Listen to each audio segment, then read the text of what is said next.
고 감사했습니다. 그렇죠? 밥이 아니라 꿀맛 같이 느껴졌습니다. 다음 주는 카레 맛이 나옵니다. 기대하시길 바랍니다. 그리고 여러분들이 설거지를 도와주셔서 또 좋았던 것 같습니다. 자, 우리 오늘 하나님 말씀 같이 보겠습니다. 요한복음 15장 5절 말씀 우리 같이 읽겠습니다. 시작. 나는 포도나무요 너희는 가지라.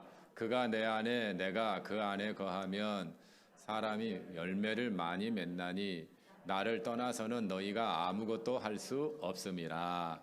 아멘. 우리가 지난주에는 예수 그리스도를 영접하면 하나님께서 복을 주시는데 이 땅에서는 얻을 수 없는 그런 복을 주신다고 했습니다. 그게 뭐죠? 영원한 생명, 하나님의 자녀, 그리고 성령. 이것은 이 세상에서 우리가 갖고 싶다고 해서 갖는 게 아닙니다. 하나님이 우리에게 주시는 겁니다. 그런데 오늘 우리가 함께 나눌 말씀은 이 땅에서 승리하려면, 그래서 은혜, 축복, 승리의 복이 주어지는데 어떻게 우리에게 주어지냐면, 첫째는 말씀에 순종하는 겁니다. 둘째는 하나님께 예배하는 겁니다. 셋째는 하나님께 기도하는 겁니다. 넷째는 전도하는 겁니다. 다섯째는 영적 전쟁에서 승리하는 겁니다. 그리고 여섯 번째는 이게 혼자서는 힘들기 때문에 함께 교제하면서 이겨 나가는 겁니다. 자, 그래서 한 가지씩 살펴보려고 합니다. 첫째는 말씀에 순종할 때 은혜를 받고 복을 받고 승리하는 삶을 산다라고 하는 겁니다. 여러분, 하나님께서 우리에게 자신을 알려주시니까 우리가 알게 되는 거지, 우리가 하나님 어떤 분인지 노력한다고 알게 되는 게 아닙니다. 그래서 기독교는 하나님이 우리에게 찾아오셔서 우리를 알려주신 종교입니다. 다른 종교는 그런 종교가 없어요. 열심히 돌을 닦고 수련하고 찾아다니지만 알 수가 없어요. 그래서 이것을 계시라고 말합니다. 그래서 베일을 벗긴다.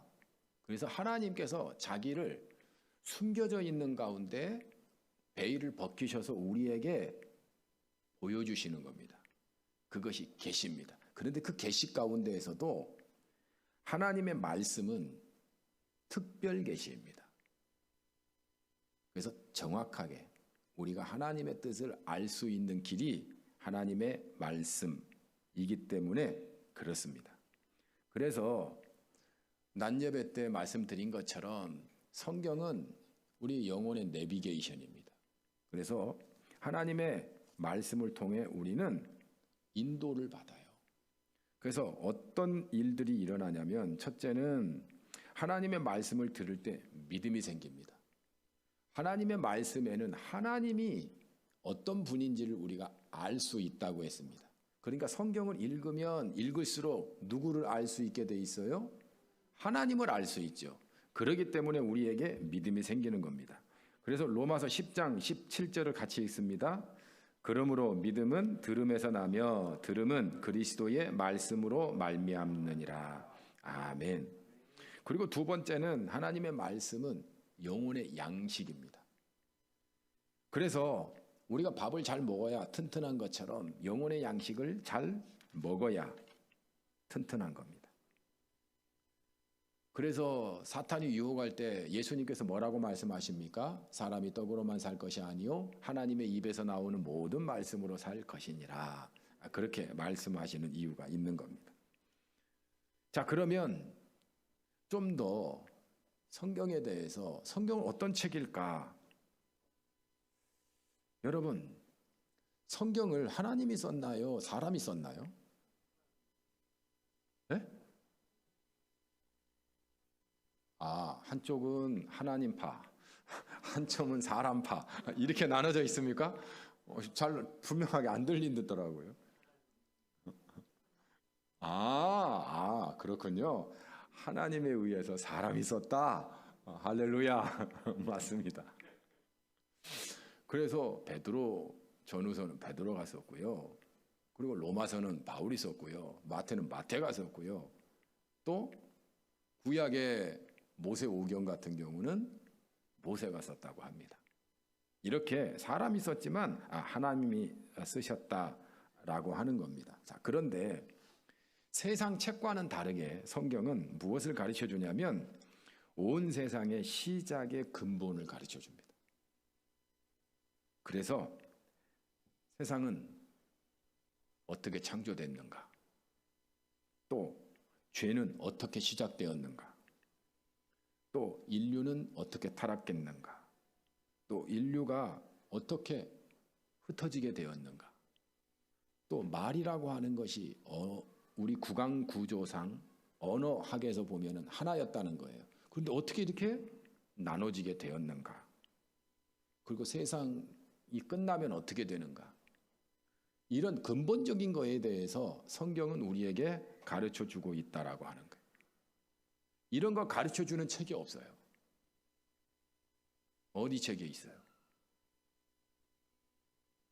하나님만이 아시는 것이기 때문에 성경을 통해서 그 근본을 가르쳐 주신다라고 하는 겁니다. 두 번째는 구원에 이르는 길을 가르쳐 줍니다. 여러분, 성경은 우리가 믿음으로 구원받는 것을 가르쳐 줘요. 그 목적을 위해서 썼어요. 다른 말로 하면은 과학책이 아니에요. 우리는 과학적인 눈을 가지고 성경을 보면 도대체 이해가 안 되는 거예요. 받아들일 수가 없는 거예요. 그래서 많은 사람들이 합리적인 생각을 가지고 성경을 보는데 구원에 도달하지 못하는 이유는 과학적, 합리적 생각을 가지고 성경을 접근하기 때문에 그래요. 성경은 수많은 상징들과 그리고 어떤 하나님의 뜻을 통해서 구원받기 위해서 쓰여진 책이라는 것을 알아야 돼요. 그래서 성경을 보면 우리가 믿음으로 구원받게 되는구나. 이것이 목적이에요. 우리 요한복음 20장 31절 같이 읽어볼까요? 오직 이것을 기록함은 너희로 예수께서 하나님의 아들 그리스도이심을 믿게 하려 함이요 또 너희로 믿고 그 이름을 힘입어 생명을 얻게 하려 함이니라. 아멘. 그래서 이 목적에 맞추어서 성경을 볼 때 믿음이 생기고 구원의 은혜가 밀려오게 된다라고 하는 겁니다. 자, 두 번째는 우리가 하나님의 자녀로 하나님께 예배할 때 은혜와 승리의 삶을 살 수 있다라고 하는 거예요. 특별히 여러분, 예배는 특권이라고 하는 것을 알아야 합니다. 여러분, 만약에 대통령이 청와대에서 만찬을 베푸는데 여러분을 초대했어요. 그러면 여러분 가겠습니까? 안 가겠습니까?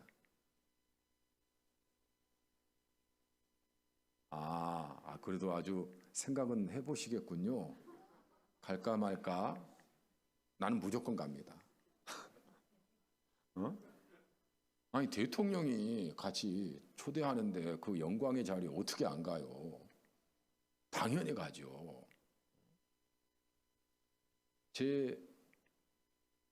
저에게 아무리 스케줄이 바빠도 그거 다 제껴놓고 갈 겁니다. 그렇지 않겠어요? 예배는 그런 자리보다 더 큰 자리예요. 그래서 하나님께서 우리를 부르세요. 부르시니까 우리가 그 초청에 응해서 와서 예배를 드리는 겁니다. 이 얼마나 놀라운 자리인가라고 하는 겁니다. 자, 그러면 여러분, 왜 우리가 안식하며 주일에 예배를 드려야 하는가? 첫째는 참된 안식을 누리기 때문에 그렇습니다. 이거를요, 우리는 별것 아닌 것처럼 생각을 해요. 여러분, 요즘 보니까 어느 회사 같은 경우는 주 4일 근무하는 회사 있더라고요. 주 5일제가 아니고 4일제. 지금은요, 쉬는 게 당연시되고 의무화되고 안 쉬게 하면 처벌을 받습니다. 그런데 이때 당시에는요, 십계명에 안식일을 거룩하게 지키라라고 하는 말은 이거는 상상할 수 없는 얘기예요. 그 당시 고대 근동의 사람들은요, 일만 해야지 쉴 수 있는 존재가 아니었어요. 그때 당시에 쉴 수 있는 존재는 신만이 쉬었어요. 신. 인간은 일하는 하등 존재였어요. 그 일하는 게 당연한 거예요. 쉰다? 말이 안 되는 거예요. 바로가 이스라엘 백성들이 가서 예배 드린다고 나가야 된다고 하니까 허락을 안 해줘요. 그 노동력이 얼마나 비싼데요. 말도 안 되는 거죠. 어떻게 인간이 쉰다고 얘기를 해요. 안 되는 거예요. 안 되는 거예요. 여러분, 그래서 하나님은 어느 정도냐면 하나님이시지만 자기와 같은 하나님의 형상으로 창조된 인간이 쉴 수 있도록 아예 십계명에다가 못을 박아요. 쉴 수 있도록. 이게 엄청난 하나님의 은혜입니다. 지금 우리가 뭐 쉬는 공휴일도 많고 뭐 토요일, 일요일 쉬고 그러니까 흔해진 것 같지만 그때 당시에는 상상할 수도 없는 일이에요. 그런데 하나님께서 이렇게 안식에 초대해 주셨다라고 하는 겁니다. 두 번째는 여러분, 주일에 일하면 돈을 더 벌까요? 쉬면 손해 볼까요? 똑같은 말인데 당연하죠. 일해 보세요. 돈을 더 벌죠. 여기 남포동에 가면은 거기에 그 피자집 있어요. 그 장로님이 하시는데 제가 예전에 한번 말했는데 이름이 갑자기 생각이 안 나는데 이재모 피자. 거기요 하루에 1,000만 원 이상 벌어요. 하나도 안 놀래. 하여튼 우리 교회는 강심장들만 있어가지고. 그런데 주일날 쉬어요. 그 근본 안에는 하나님이 책임져 주신다. 이 믿음이 있는 거예요. 여러분, 하나님께서 쉬어. 내가 책임질게. 이게 주일이에요. 안식일이에요. 그러니 하나님의 놀라운 은혜라고 하는 겁니다. 많은 사람들이 쉬지 않고 일해보세요. 어떻게 될까요? 죽어요. 과로사하고요. 스트레스로 죽어요. 우리 하민이 참 건강해요. 너무너무 믿음도 좋고 참 건강해요. 그런데 하민이한테 일주일 내내 공부만 해라 그러면 어떻게 될까요? 죽어요. 막 끄떡이잖아. 장로님 너무 강요하지 마세요. 막 이렇게 끄떡이네. 아빠가 그렇게 시키지도 않는데. 여러분 마찬가지예요. 그래서 하나님이 책임져 주시구나. 그래서 안식일에는 주일에는 푹 쉬세요. 쉬시길 바랍니다. 자, 그리고 예배하는 겁니다. 그래서 주일이에요. 주일, 주님의 날. 우리가 어린이날은 어린이들이 주인공이잖아요. 그래서 어린이들한테 선물도 주고 어디 어린이 대공원 놀러도 가고 그러잖아요. 어버이날에는 어버이가 또 주인공이니까 어버이에게 선물도 드리고 또 식사도 대접하고 그러잖아요. 주일날은 주님이 주인이에요. 그래서 주님께 예배드리는, 경배드리는 거예요. 그런 날이 주일이다라고 하는 거예요. 그리고 네 번째, 주일은 특별히 기쁜 날이에요. 우리 기독교에 있어서는 정말 놀라운 날이에요. 왜냐? 부활하신 날이기 때문에 그래요. 그래서 여기 마가복음 16장 9절 같이 읽겠습니다. 예수께서 안식 후 첫날 이른 아침에 살아나신 후 전에 7 귀신을 쫓아내어 주신 막달라 마리아에게 먼저 보이시니. 그래서 여러분, 안식일이 토요일이거든요. 그런데 예수님께서 안식 후 첫날 주일날 부활하셨다는 거예요, 새벽에. 그래서 부활절이 주일날이에요. 그러니 얼마나 우리가 기쁨으로 모여야 되느냐라고 하는 거예요. 여러분, 주일날 기쁘죠? 그 근본에는 예수님께서 부활로 하나님의 아들이심을 증명했기 때문에 그런 거예요. 자, 그리고 5번째, 예배의 참된 자세는 어떻게 준비해야 될까? 자, 그러면 이렇게 중요한 게 예배인데, 복을 받고 은혜를 받는 통로가 예배인데 어떻게 준비해야 되느냐? 거기 1번부터 7번까지 우리 같이 읽겠습니다. 시작. 예배 15분 전에 도착하여 15분간 예배 준비를 위한 묵상과 기도를 드립니다. 예배를 통해 주님의 음성을 듣게 해달라고 기도합니다.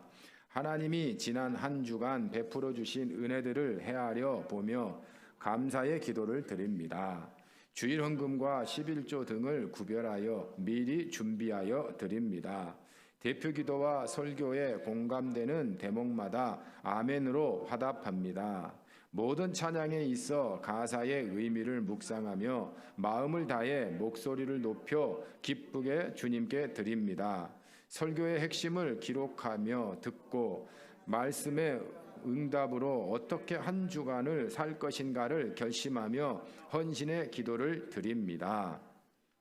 그래서 우리 학생들 같은 경우는 이거 설교를 메모하고 그리고 그것 가지고 상도 받아요. 그래서 이렇게 준비해야 돼요. 모든 예배는 다 준비입니다. 저는 설교를 준비하고요. 우리 장로님들 기도를 준비하고요. 찬양단은 찬양을 준비하고요. 성가대는 찬양을 준비하고 다 준비해요. 준비. 여러분들도 교회 오기 전에 준비하고 와야 돼요. 준비하고. 그래야 은혜가 더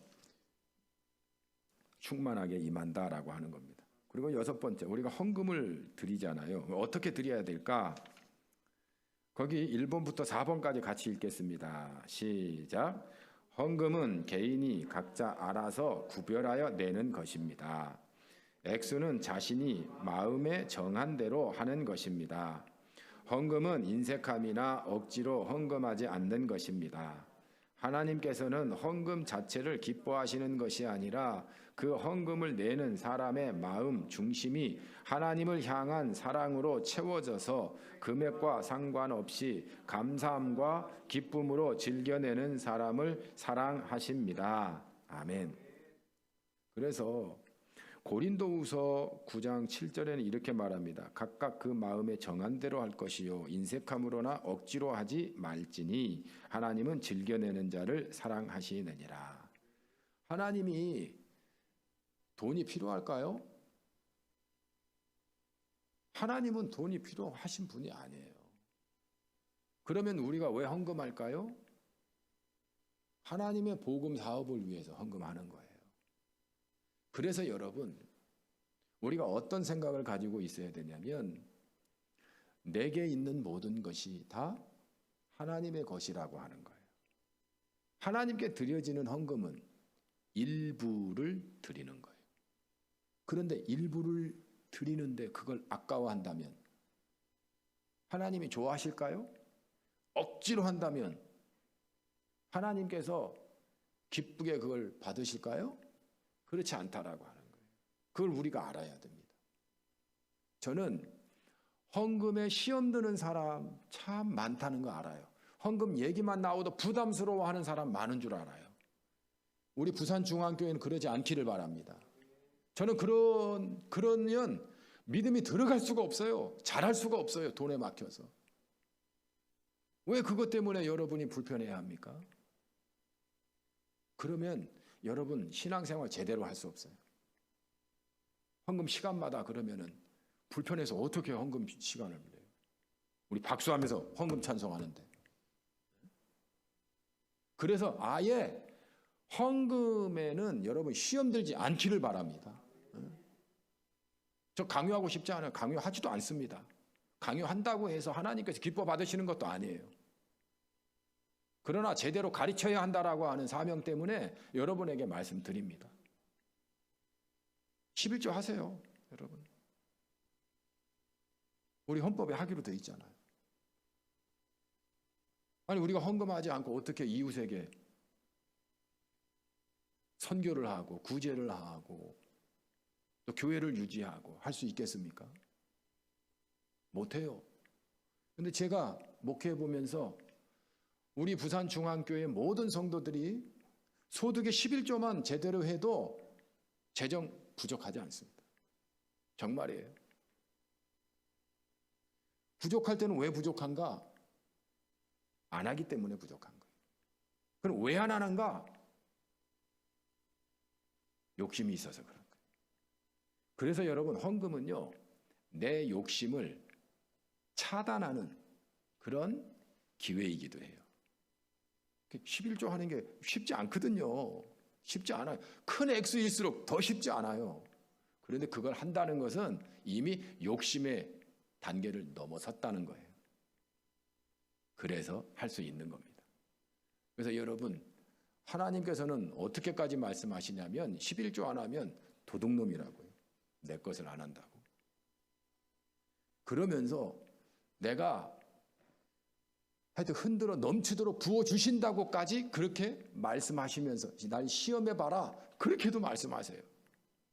그래서 여러분, 헌금에 시험 들거나 괴로워하지 않을 수 있기를 축복합니다. 그래서 그냥 하나님 거니까 일부 하나님께 드리는 거니 얼마나 감사해요. 다 달라고 하면 좀 부담될 텐데 일부만 드릴 수 있어서 얼마나 고마워요. 그래서 꼭 기쁘게 할 수 있기를 바랍니다. 자, 7번째는 정말 하나님께서 기뻐하시는 헌금이 있습니다.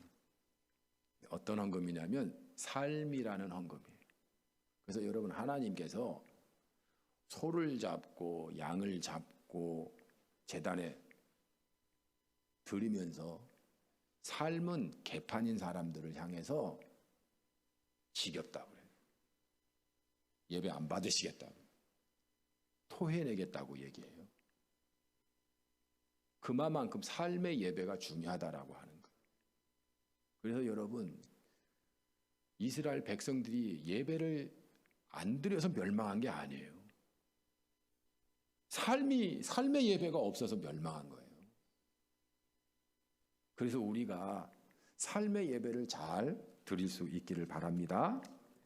자, 그 다음에 3번째는 언제 은혜가 임하고 축복이 임하는가? 기도할 때입니다. 그래서 여러분, 성경에는 기도에 대한 이야기가 참 많이 나옵니다. 데살로니가 전서 5장 17절, 쉬지 말고 기도하라.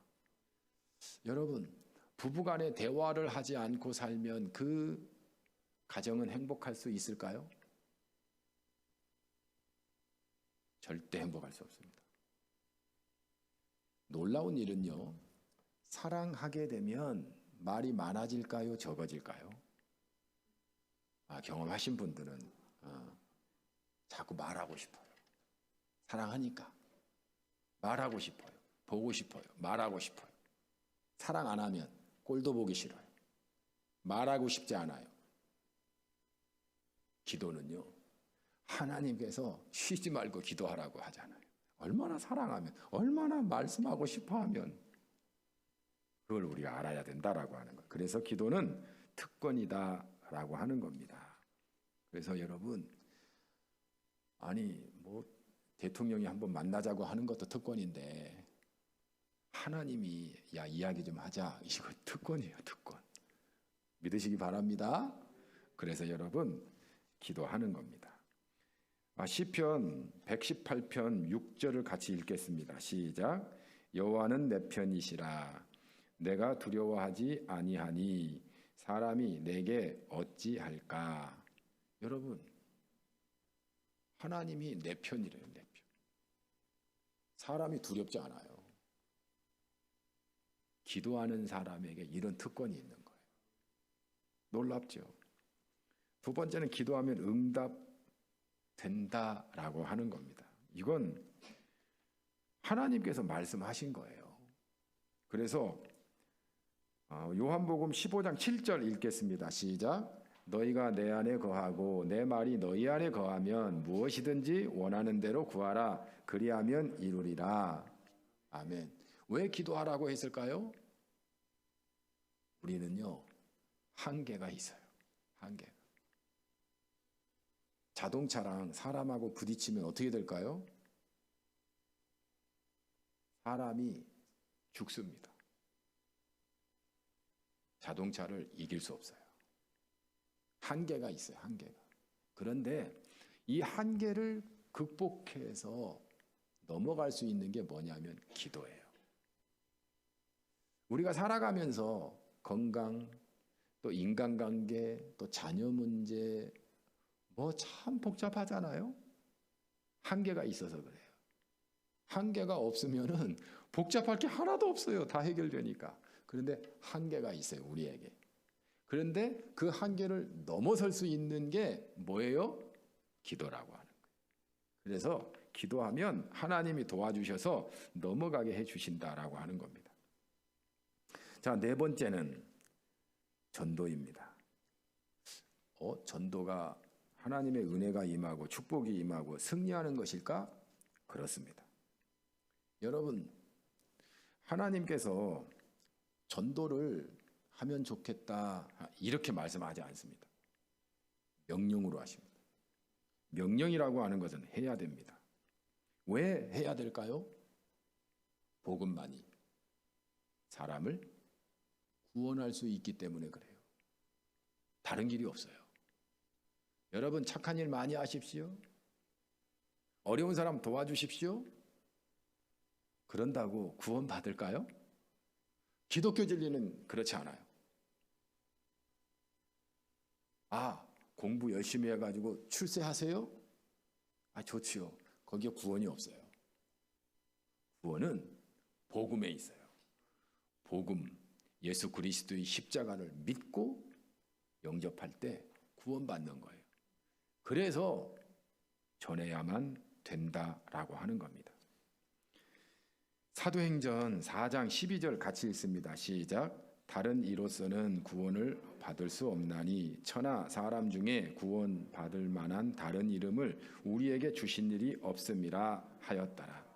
없다자고 없다고. 두 번째는 전도는 하나님의 소원이기 때문에 그래요. 우리 하나님의 자녀잖아요. 그러면 우리가 누구의 말씀을 잘 들어야 돼요? 하나님. 하나님의 소원이 어느 정도냐면 디모데전서 2장 4절에 하나님은 모든 사람이 구원을 받으며 진리를 아는 데 이르기를 원하시느니라. 그래서 탕자가 집을 나갔어요. 돌아오기를 기다리는 거예요. 돌아왔을 때 받아주는 거예요.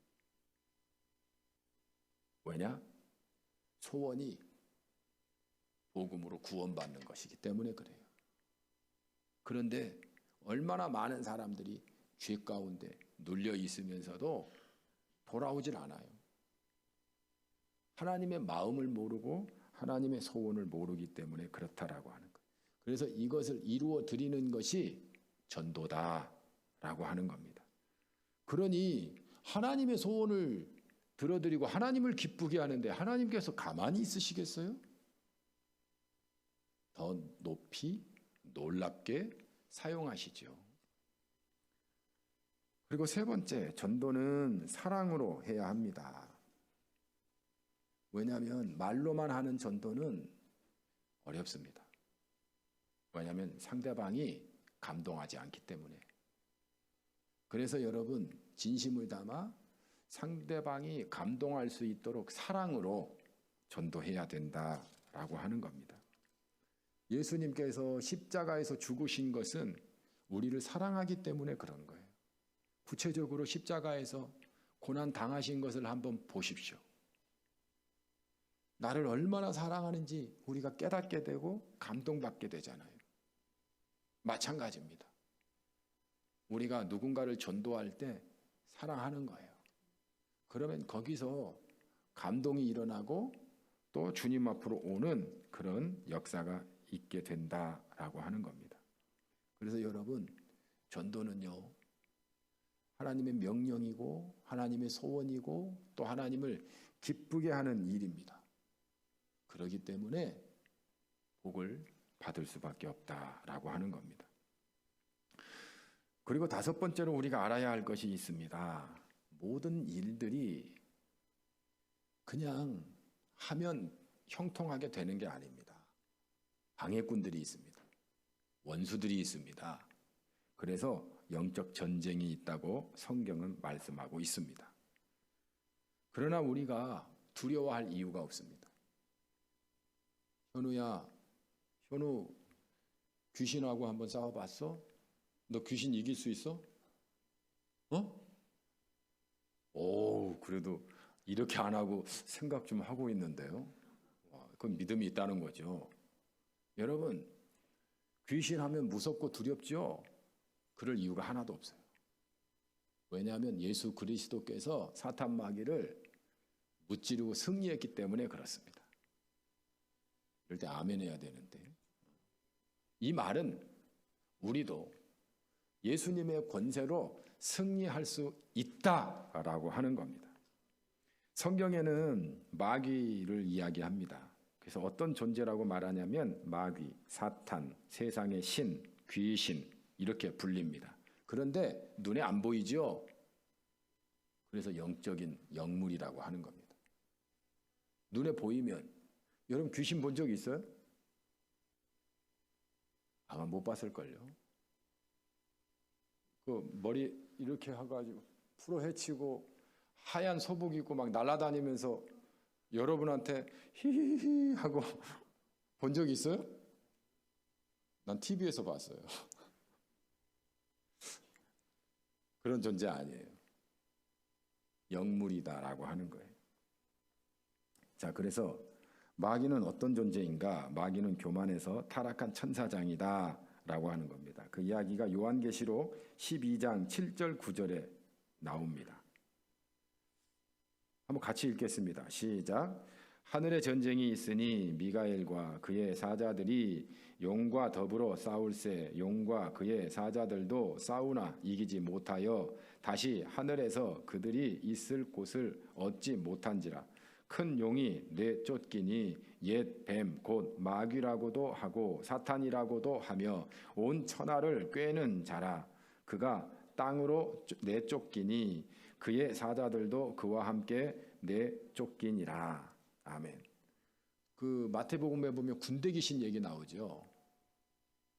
군대와 같은 그런 수많은 영적인 귀신들이 있다라고 하는 거예요. 두 번째는 마귀는 공중권세 잡은 자입니다. 그래서 세상으로 쫓겨나서 세상을 이 마귀가 다스린다는 거예요. 우리 에베소서 2장 2절 같이 읽습니다. 그때에 너희는 그 가운데서 행하여 이 세상 풍조를 따르고 공중의 권세 잡은 자를 따랐으니 곧 지금 불순종의 아들들 가운데서 역사하는 영이라. 그래서 이 영을 따르니까 세상을 따르는 거예요. 세상의 악함을 따르는 거예요. 하나님을 따르지 않는 겁니다. 오히려 하나님의 일에 방해하는 거예요. 대적하는 거예요. 그런 사람들이 많죠. 왜 그런 줄 아십니까? 공중 권세 잡은 자가 미혹해서 이끌기 때문에 그렇다라고 하는 거예요. 세 번째는 하나님을 대적하고 죄를 짓게 만듭니다. 그래서 요한일서 3장 8절 읽습니다. 죄를 짓는 자는 마귀에게 속하나니 마귀는 처음부터 범죄함이라. 하나님의 아들이 나타나신 것은 마귀의 일을 멸하려 하심이라. 아멘. 그래서 자꾸 죄 짓게 만들어요. 죄 지으면 멸망합니다. 부끄러움을 당합니다. 사람들이 돌을 들어 던집니다. 그렇게 돼요. 근데 그것을 누가? 마귀가 죄짓게 만든다라고 하는 거예요. 네 번째는 하나님을 알지 못하게 하고 복음을 믿지 못하게 합니다. 그래서 마귀의 목표가 있어요. 천국에 못 들어가게 하는 게 목표예요. 교회를 무너뜨리는 게 목표예요. 그래서 자꾸 싸우게 만듭니다. 미워하게 만듭니다. 분열하도록 만듭니다. 우리 고린도후서 4장 4절 같이 읽습니다.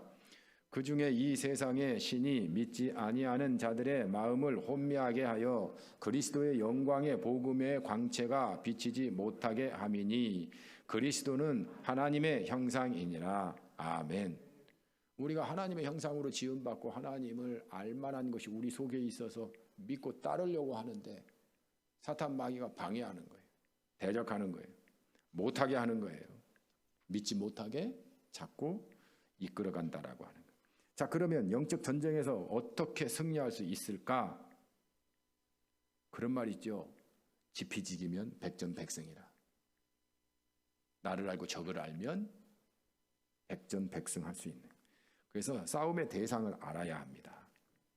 사탄을 알아야 합니다. 에베소서 6장 12절 같이 읽습니다. 우리의 씨름은 혈과 육을 상대하는 것이 아니요 통치자들과 권세들과 이 어둠의 세상 주관자들과 하늘에 있는 악의 영들을 상대함이라. 아멘. 그래서 우리가 여러분 하늘에 하나님을 대적하는 그런 영들과 전쟁하고 있다는 것을 알아야 돼요. 하나님으로부터 멀어지게 하는 그런 생각이나 마음을 자꾸 던져준다는 걸 알아야 돼요. 그런데 거기에 속아 넘어가면 안 돼요. 아, 오늘은 꿀꿀한데 예배드리지 말고 놀러나 가자. 이런 생각을 막 던져준단 말이에요. 사람을 쳐다보면 미워. 아유, 내가 어떻게 저런 인간이랑 같은 공간에 있냐. 싫어, 갈래. 이런 생각들을 자꾸 준다는 걸 알아야 돼요. 미워하게 만들고 그리고 이간질하게 만들고. 그 마귀가 미혹해서 그렇게 하고 있다는 걸 알아야 돼요. 그러면 미운 마음이 생기면 어떻게 해야 돼요? 이거 마귀가 장난하네? 예수 이름으로 떠나가라. 이 마귀야. 이렇게 내쫓아야 되는 거예요. 그래야 우리가 이기는 거예요. 그 마귀가 어떤 공격을 하는지 알아야지. 그걸 모르고 마귀를 대적한다? 안 되는 거예요. 당하는 거예요. 그래서 많은 사람들이 자꾸 상처를 받아요. 마귀가 하는 줄도 모르고. 그리고 상처를 계속 생각을 해요. 묵상을 해요. 여러분, 하나님께서 여러분 그 잘못한 거, 상처를 묵상하라고 성경에 나와 있습니까? 안 나와 있어요. 기뻐하라고 했지. 용서하라고 했지. 자꾸 생각하면 그 사람이 좋아져요? 안 좋아지죠. 그래서 여러분, 우리가 사탄을 잘 알아야 된다라고 하는 거예요. 두 번째는 하나님께서 주신 권세로 마귀를 대적해야 합니다. 우리 따라서 하십시다. 주 예수의 이름으로 사탄은 떠나가라. 우리 야고보서 4장 7절 같이 있습니다. 시작. 그런즉 너희는 하나님께 복종할지어다. 마귀를 대적하라. 그리하면 너희를 피하리라. 사탄이 나에게 나쁜 마음을 주는 걸 알았어요. 욕심을 주는 걸 알았어요. 음란한 마음을 주는 걸 알았어요. 아이고, 마귀님 떠나가 주세요. 아이, 나 그런 생각 별로 안 좋아해요. 그냥 나가 주세요. 그렇게 하면은 마귀가 나갈까요? 절대 안 나갑니다. 이 사탄아, 안 나가? 예수 이름으로 하나니 떠나가라. 이렇게 내쫓으시길 바랍니다. 그래서 마귀한테 친절한 말 하는 거 아니에요. 전쟁 중에. 대적하시길 바랍니다. 자, 세 번째는 하나님의 전신갑주를 입어야 합니다. 전쟁 중에는 무장을 하잖아요. 그래서 진리, 평안, 복음, 믿음, 구원, 성령의 검, 기도로 무장하면 이기게 된다라고 하는 겁니다. 그리고 네 번째는 성령의 인도하심을 따라 반대 정신으로 싸워야 합니다. 여러분, 반대로 하면 돼요. 사탄이 미워해라. 그러면 반대하면 뭐예요? 사랑하라. 사랑하라. 우리에게는 복수하려고 하는 마음이 나오잖아요. 아니에요. 복수하는 게 아니라 사랑으로 반대로 하라 이 말이에요. 함정을 파가지고 빠지게 만들어라가 아니라 선물을 준비해서 주는 거예요. 반대로 하는 거예요. 반대로. 야, 기도해봤자 무슨 소용이 있어? 기도하는 거예요. 기도하는 거예요. 용서하지 마. 용서하는 거예요. 용서하는 거예요. 반대로 하면 이긴다라고 하는 거예요. 그래서 성경에 이렇게 말합니다. 로마서 12장 21절 같이 읽습니다. 악에게 지지 말고 선으로 악을 이기라. 악을 악으로 하면 나도 괴물이 돼요. 악한 자가 돼요. 그렇게 하면 안 돼요. 악을 행할지라도 나는 선으로 이겨야 된다라고 하는 거예요. 옆 사람 보고서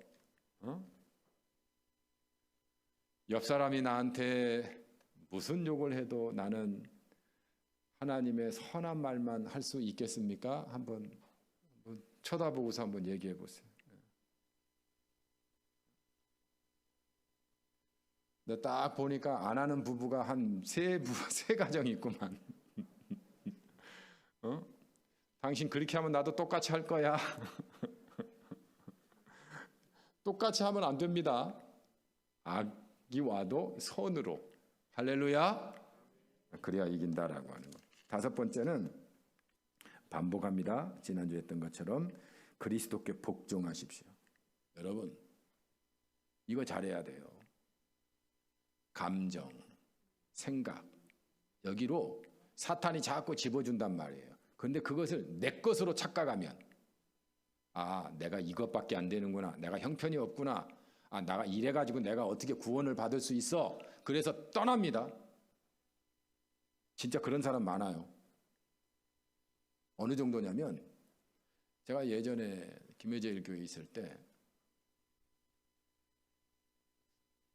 이거는 사실은 아닙니다. 사실은 아닙니다. 목사님이 스캔들이 한번 일어났다고 해요.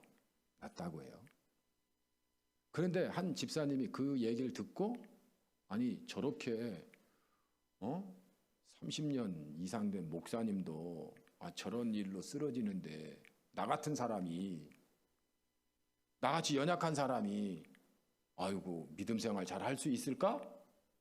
포기하고 떠나간 사람들이 많아요. 실제로. 그래서 우리가 이런 생각, 감정이 오면 빨리 어떻게 해요? 예수 그리스도께 복종시켜 버려야 돼요. 여러분 죽이고 싶은 그런 마음이 있죠. 열받으면. 안 그런 척 하시는데. 저 솔직히 고백합니다. 우리 자녀들 열받으면 올라오더라고요. 어휴 하더라고요. 옛날에. 그때 어떻게 해야 돼요? 그리스도께로 복종시켜야 되는 거예요.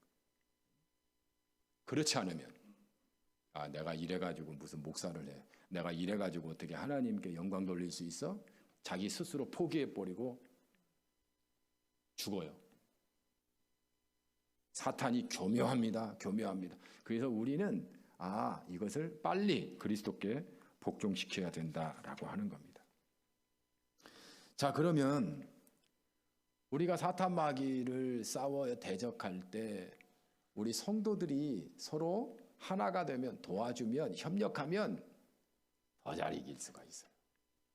그래서 여러분 성도들끼리 교제가 있어야 합니다. 교제가 있어야 돼요. 그래서 전도서에 보면 두 사람이 함께하면 따뜻하나 한 사람이면 어떻게 따뜻할 수 있겠느냐라는 말씀이 있어요. 혼자 있으면 추워서 얼어 죽어요. 근데 두 사람이 있으면 따뜻해서 그래도 살아요. 버티고.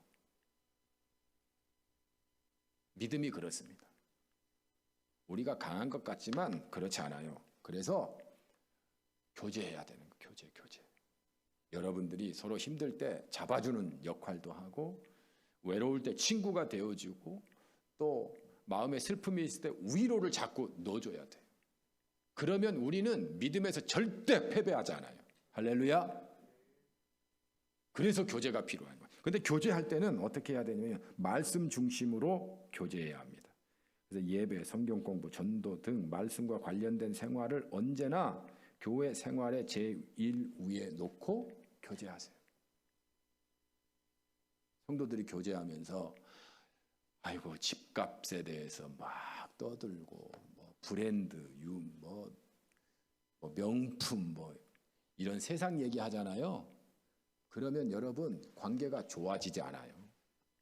절대 좋아지지 않아요. 그래서 말씀 중심으로 해야 되는 거예요. 말씀 중심으로. 어머 너 머리 어디서 했니?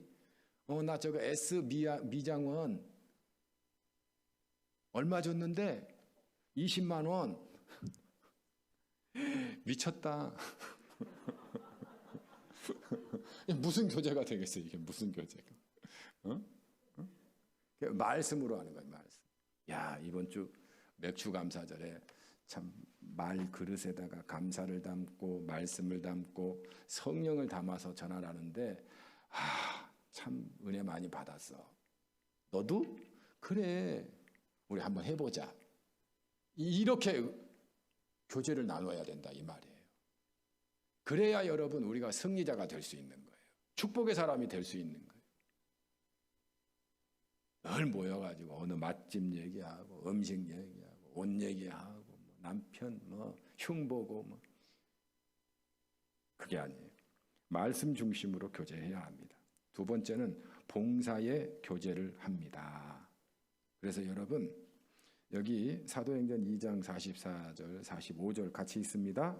믿는 사람이 다 함께 있어 모든 물건을 서로 통용하고 또 재산과 소유를 팔아 각 사람의 필요를 따라 나눠주며.